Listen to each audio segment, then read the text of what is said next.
réapprendre à respirer, à parler, se remuscler. Les hôpitaux spécialisés en rééducation ont dû s'adapter, comme ici à Paris. Alors on se retrouve au cœur de l'unité de soins de suite et de réadaptation Covid pour les patients qui sont sortis des services d'aigus, sortis de réanimation. Le service a réussi à encaisser la vague épidémique. Ça a été une révolution dans nos pratiques, puisqu'on n'est pas du tout à l'origine dédié à ça.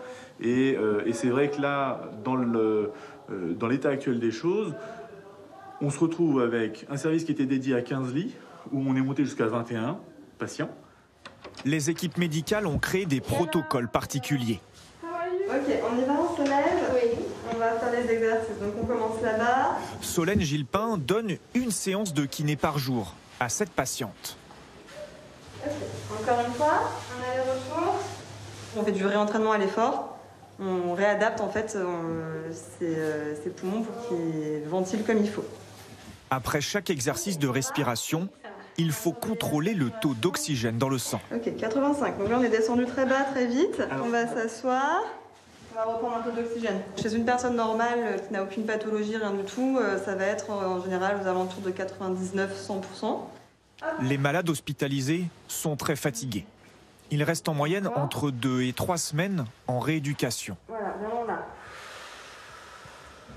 Après sa journée, Solène retrouve ses collègues.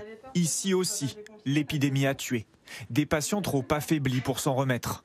Des drames qui ont marqué ses soignantes. Quand on arrive le matin, pour certains patients, une des premières choses qu'on fait, c'est d'aller vérifier si le patient est encore en vie.